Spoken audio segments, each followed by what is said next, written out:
भ्रष्टाचार व भ्रष्ट व्यवस्था के खिलाफ भारत स्वाभिमान आंदोलन से जुड़ने एवं समर्थन करने के लिए 022-330-81122 पर मिस कॉल करें।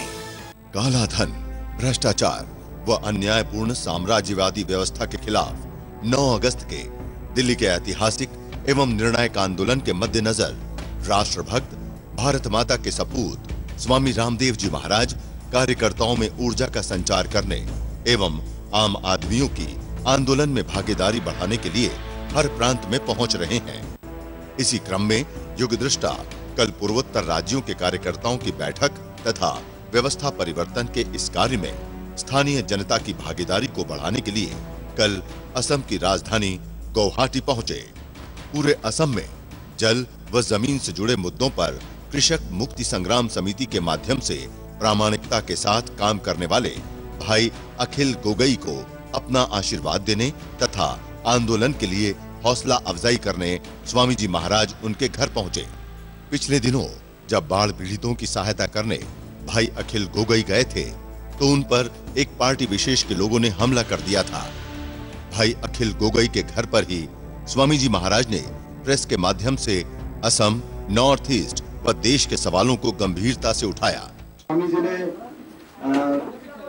माइकटो आगबঢ়াই দিব খুজিছো, কিন্তু তাৰ আগতে এটা মাত্ৰ কথা কৈ ল'ব খুজিছো।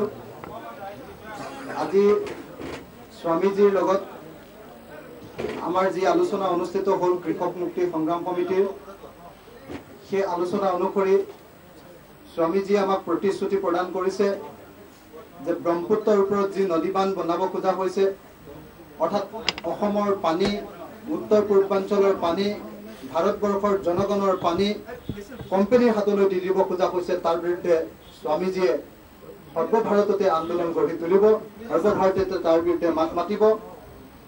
আমি দুৰ্নীতিৰ বিৰুদ্ধে, ভ্ৰষ্টাচাৰৰ বিৰুদ্ধে আৰু জল, জংগল আৰু জমিন এইবিলাক জনগণৰ হাতৰ পৰা কাঢ়ি নিয়াৰ বিৰুদ্ধে ঐক্যবদ্ধভাৱে সংগ্ৰাম কৰাৰ সিদ্ধান্ত গ্ৰহণ কৰিছো। অহা 9 আগষ্ট তাৰিখে স্বামীজীয়ে দিল্লীত যি প্ৰগ্ৰেম অনুষ্ঠিত কৰিছে, সেই প্ৰগ্ৰেমত যি ধৰ্ণা কাৰ্যসূচী ৰূপায়ণ কৰিব, দুৰ্নীতিৰ বিৰুদ্ধে, কলা ধনৰ বিৰুদ্ধে, তাত অসমৰ কৃষক মুক্তি সংগ্ৰাম কমিটিও অংশগ্ৰহণ কৰিব। আমি ঐক্যবদ্ধভাৱে এই সংগ্ৰাম আগুৱাই লৈ যাবলৈ সিদ্ধান্ত লৈছো। कृषक मुक्ति संग्राम समिति के अग्रणी और इसका नेतृत्व करने वाले हमारे भाई अखिल गोगई, ये एक साधारण घर में रहता है, लेकिन ये असाधारण व्यक्तित्व है। और मुझे यहां आकर के इतना गौरव होता है। मैं राष्ट्रपति और प्रधानमंत्री से मिला, वो मेरे पास भी आए, अब्दुल कलाम जी से लेकर के और तमाम मुख्यमंत्री और दुनिया के बहुत से राष्ट्राध्यक्षों से मैं मिला। लेकिन जब मैंने देखा कि जल, जंगल, जमीन और भू संपदाओं की लड़ाई लड़ने वाला एक व्यक्ति, किसानों के हित की लड़ाई लड़ने वाला एक व्यक्ति, उसके ऊपर अत्याचार करती है, क्रूरता, बर्बरता करती है। जनहित के लिए, लोकहित के लिए संघर्ष करना, उनके हक की आवाज उठाना, यह हमारा मौलिक फंडामेंटल कॉन्स्टिट्यूशनल राइट है। और भाई अखिल गोगई के ऊपर हमला करके, हमला ही नहीं, जानलेवा हमला करके जो क्रूरता, बर्बरता की है, संविधान की धज्जियां उड़ाई है, कानून को ताक पर रख करके मौलिक अधिकारों का जो हनन किया है, ये सरकार ने बहुत शर्मनाक काम किया, ये काला काम किया। और उसके बावजूद इसके ऊपर कोई जांच आयोग नहीं बैठा था। अखिल को मरने के लिए छोड़ दिया जाता है, क्योंकि वो इस देश के उन साधारण लोगों की आवाज उठाता है, जिनकी आवाज उठाने के लिए देश में कोई संगठन नहीं है। उद्योगपतियों की, पूंजीपतियों की, साम्राज्यवादी ताकतों की आवाज उठाने के लिए एसोचैम है, फिक्की है और दूसरे इंस्टीट्यूशन है। किसान की आवाज कौन उठाएगा? मजदूर, कारीगर, बुनकर की आवाज कौन उठाएगा? जल, जंगल, जमीन, भू संपदाएं लुटती आवाज कौन उठाएगा? आवाज उठाएगा जो अपनी वतन की मिट्टी से प्यार करता है। तो आज जल जंगल जमीन के मुद्दों को लेकर के, भू संपदाओं के मुद्दों को लेकर के भाई अखिल जी लड़ाई कर रहे हैं। वो लड़ाई बहुत बड़ी लड़ाई है और बड़ी ताकतों के खिलाफ लड़ाई है। जो अमीर परस्त और विदेशी परस्त लोग हैं, उनका शासन है देश के अंदर। भारत परस्त और गरीब परस्त लोगों को कुचला जाता है, उनको रोज खत्म करने के षड्यंत्र किए जाते हैं। उधर से गंगा के ऊपर बांध बना करके गंगा को खत्म करने का षड्यंत्र चल रहा है। सारी पवित्र नदियां दूषित हो रही हैं। जैसे गंगा हमारी लाइफलाइन है, गंगा हमारे धर्म, संस्कृति, अध्यात्म और भारतीयता की पहचान है, ऐसे ही गंगा यदि हमारी मां है तो ब्रह्मपुत्र हमारा पिता है। और इस हम कैसे पुत्र हैं कि अपने उस पिता की रक्षा नहीं कर सकते जो हमारी रक्षा करता। ब्रह्मपुत्र से करीब 2.5 करोड़ लोगों का लाइफ लाइन सीधा जुड़ा हुआ, करीब 29,000 वो लोग जो मछली के ऊपर ही जिनका लाइफ लाइन जुड़ा हुआ है, और 29 लाख। और उससे मिलेगा क्या आसाम को? जो ब्रह्मपुत्र को नष्ट करने का षड्यंत्र रचा जा चुका है और उसके ऊपर काम शुरू हो चुका है। अब वो योजना नहीं है खाली, वो हो रहा है। वो ये कि जिस ब्रह्मपुत्र जिसको हम अपना पिता मानते हैं और जिसकी हम पूजा करते हैं, और जिस ब्रह्मपुत्र के कारण से असम की पहचान है पूरे विश्व में, पूरे जहान में, उसके ऊपर 148 बिग डैम्स, बड़े बांध बना करके उसके अस्तित्व को ही खत्म करने का षड्यंत्र किया जा रहा है। 800 छोटे बांधों का एक बहुत बड़ी योजना चल रही है। 78,000 मेगावाट बिजली उत्पादन का लक्ष्य रखा गया है। माना बिजली देश की विकास की एक लिए जरूरी है, लेकिन विकास के साथ हमको विनाश नहीं करना। विनाशकारी विकास हमको नहीं चाहिए। असम को बिजली चाहिए, मिलेगी इससे 25 मेगावाट, और लोग बर्बाद होंगे करोड़ों में। ये कैसी योजना? और आज भी जो बाढ़ आती है उसको सरकार नियंत्रित नहीं कर पाती। इस साल भी बाढ़ में करीब 150 लोग मर गए। सरकार ने उसका कोई इंक्वायरी के लिए जांच नहीं बैठाया, उसका सहयोग नहीं किया अभी तक कोई। और मैंने तो पहली बार सुना, मैं दंग रह गया कि यहां जब बाढ़ आया तो बाहनी नदी में 500-500, 1,000 का नोट का बोरा मिला। ये तो इतिहास में रिकॉर्ड बना दिया है असम ने। इसका मतलब काले धन का खजाना भरा पड़ा है असम के अंदर। जब से असम का आजादी के बाद में राष्ट्रीय एकता, अखंडता और संप्रभुता में बड़ा योगदान है, तब से इस असम को बहुत बड़े आर्थिक पैकेज मिले हैं। उसका 10 से 20% पैसा ही लोगों की भलाई के लिए, विकास के लिए, खुशहाली के लिए खर्च किया गया होगा। करीब 70 से 80% पैसा वो लूट लिया गया कुछ करप्ट पॉलिटिशियंस और ब्यूरोक्रेट्स के द्वारा। ऐसे किसी को असम भेज दो, मिलिट्री वालों को, फोर्स वालों को, बीएसएफ वालों को, सीआरपीएफ वालों को, तो वो दुखी होते हैं। बोले वहां जाएंगे तो पानी में खराबी है, एम्बेबाइसिस का प्रॉब्लम हो जाएगा।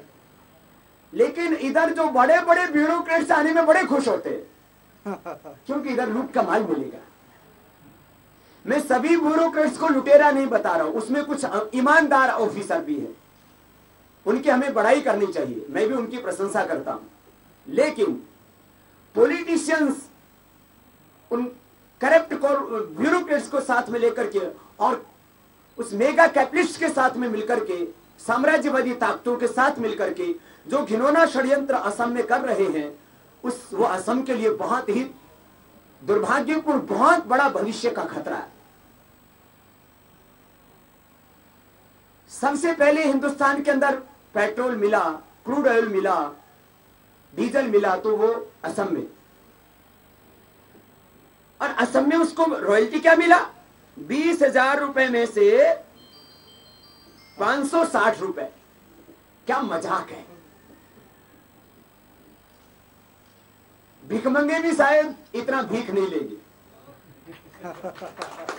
माने असम के लोगों को भिखमंगों से भी बुरा हाल करके रख दिया और कहते हैं हम असम को स्पेशल पैकेज देते हैं। असम को लूटते हो या असम को पैकेज देते हो? अरे 20,000 करोड़ का लूटा तो 25% तो देते। बाकी देश के विकास में सबका योगदान होना चाहिए। 25% तो कम से कम नेचुरल रिसोर्सेज जहां से लिए जाते हैं उसको रॉयल्टी देनी चाहिए। अभी हम 9 अगस्त को कालाधन, भ्रष्टाचार और इस साम्राज्यवादी अन्यायपूर्ण व्यवस्था के खिलाफ लड़ाई लड़ रहे हैं। जल, जंगल, जमीन और भू संपदाओं और अर्थव्यवस्था पर तो 1% से भी कम लोगों का आधिपत्य हो गया और पूरा देश अपमान, बेबसी, लाचारी की जिंदगी जी रहा है। सबका हक छीन लिया गया है।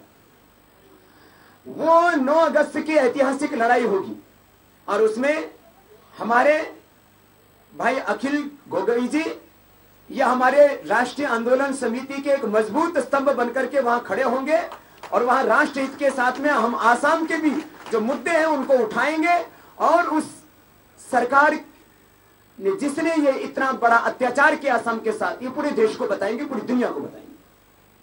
और ये कम से कम नेचुरल रिसोर्स का भी 25% तो, चाहे वो आसाम है, चाहे वो उड़ीसा है, चाहे वो झारखंड है, चाहे वो छत्तीसगढ़ है, जहां भी नेचुरल रिसोर्सेज हैं, कोल है, आयरन ओर है, गैस है, पेट्रोल है, बॉक्साइड है, एल्युमिनियम है और हीरा है, सब ऐसे 89 प्रकार के मिनरल्स, करीब 20,000 लाख रुपए के मिनरल्स हैं। उनमें 25% तो कम से कम जिस प्रांत में से वो निकाले जाते हैं, उस प्रांत को जिस जिले में से निकाले जाते हैं उस जिले को विशेष रूप से मिलना चाहिए। उसका एक पूरा मैकेनिज्म बनना चाहिए, उसका एक पूरा रणनीति बनना चाहिए, उसकी पूरी कार्य योजना बननी चाहिए। फिर कहते हैं नक्सलवाद बढ़ गया, माओवाद बढ़ गया।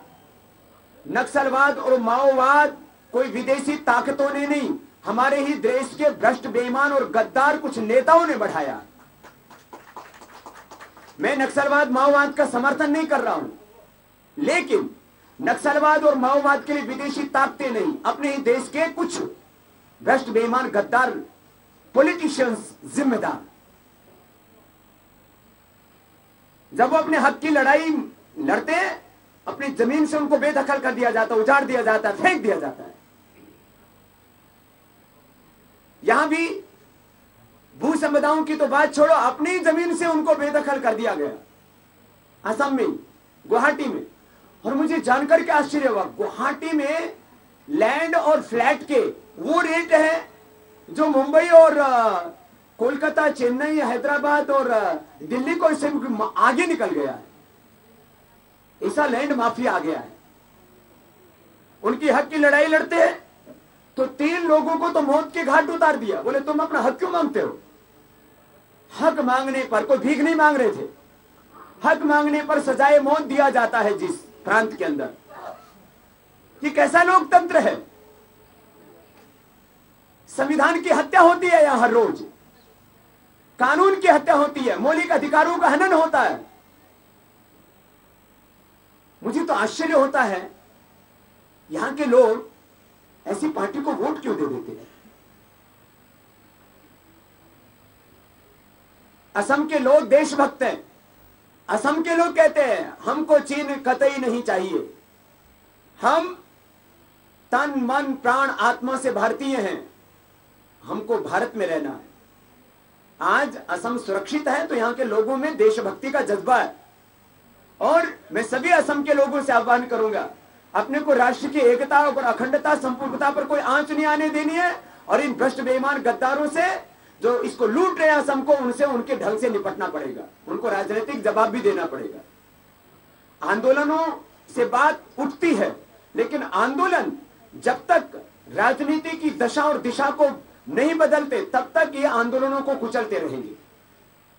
तो आगे से एक नई व्यूह रचना असम को लेकर के करनी पड़ेगी, जिससे कि असम में जो लूट हो रही है, जो तबाही और बर्बादी हो रही है, इसको खत्म किया जा सके। एक तरफ वो 400 लाख करोड़ रुपए जो अब तक इन भ्रष्ट, बेईमान लोगों ने लूटा है, काला धन, वो तो वापस लेना ही है। आगे से करीब 20,000 लाख करोड़ रुपए की भू संपदाओं को लूटने से बचाना है। जल, जंगल और जमीन के ऊपर और सारी अर्थव्यवस्था के ऊपर जो 1% से भी कम साम्राज्यवादी ताकतों का एकाधिकार हो गया, उसको भी खत्म करना है। भारत में एक तरफ 121 करोड़ लोग और एक तरफ 81,000 लोगों के पास में इतनी संपत्ति है जितना 99.99% लोगों के पास में नहीं है। इतना इकोनॉमिक वेल्थ, करीब 1.2 ट्रिलियन डॉलर तो उनका ओन पेपर है। जो अंडरग्राउंड उनका मनी है, ब्लैक मनी, वो अलग है। तो ये कुछ मुद्दे थे जिनके बारे में मुझे बात करनी थी।